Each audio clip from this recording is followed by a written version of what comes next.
right, if you own an iPhone or an iPad, there's a good chance that there's a microchip in your device, and tonight's Newsmaker probably helped design it. He's a graduate of the Greensboro Dudley High School STEM Magnet Program and North Carolina State University. Ryan Pratt has also built his company to the point the Greensboro Chamber of Commerce named him its 2018 Entrepreneur of the Year. He still has some lofty goals to meet, but as you're about to see, to get this far, he kind of had to hit bottom first. Behind the walls of this modest building in northwest Greensboro, high-tech work's happening that'll make your cell phone work better. Guerrilla, like guerrilla warfare, represents a small company fighting against larger forces. RF stands for radio frequencies, on which cell phones operate. So this is a wafer, and this has about 50,000 little microchips on it. So each rectangle is or square is a microchip? Yep, each little tiny rectangle is a microchip. And Ryan Pratt's company, Guerrilla RF, designs and makes those microchips for wireless infrastructure. More on what that means in a few seconds. But first, you're looking at an operation built from the ground up starting in 2013. A big thing for me was I was into computers.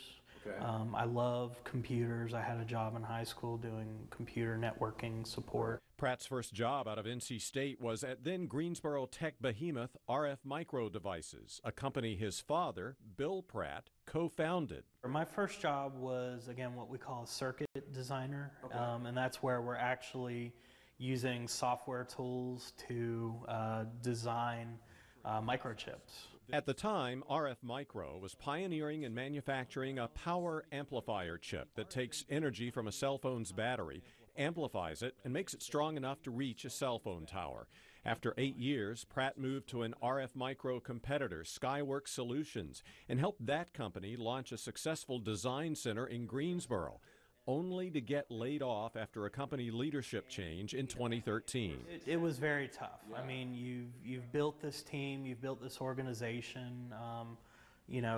I think just about every person in that building I had personally recruited and brought on board. So facing another career change, Pratt looked no further than the cell phone tower and the wireless infrastructure, which hadn't been and still isn't keeping up with the number of wireless devices. It's why your calls sometimes get dropped or your videos won't play. And that was really the opportunity I saw, was that the technology wasn't getting updated nearly as quick as the smartphone was. So I talked with my father, and of course to him it was a very simple solution. He said, well, that's easy, just if you know what you want to work on, why don't you just start a company to work on it. So over the course of a few months, Pratt found the investors to help him launch Guerrilla RF, which today has more than 50 products in mass production, including what's called a low-noise amplifier chip. A low-noise amplifier is like a hearing aid that picks up that very faint, soft signal and cranks it up so that that cell tower can then process the signal and do what it needs to do with it and receive it properly. The key is making the cell tower able to handle more users. And that's the biggie, is not necessarily having to build a whole bunch more. Everything's going to be connected, and it's going to be connected everywhere you go.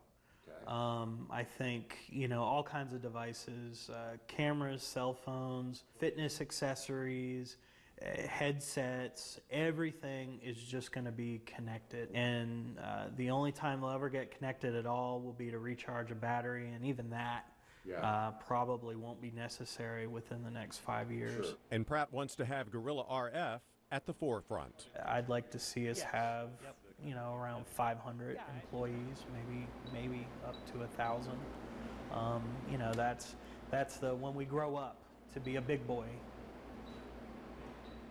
And he's getting there. In fact, Pratt recently secured $3.8 million more from investors, and he hopes to use that money to boost his company's number of products from 50 to between 80 and 100. He also expects Guerrilla RF to make a profit within the next year and a half, and boost its workforce to 25. He also told me one of the big next advances in wireless technology is going to be the implementation of 5G over the next 4 to 5 years. And that should make all of our devices run even faster.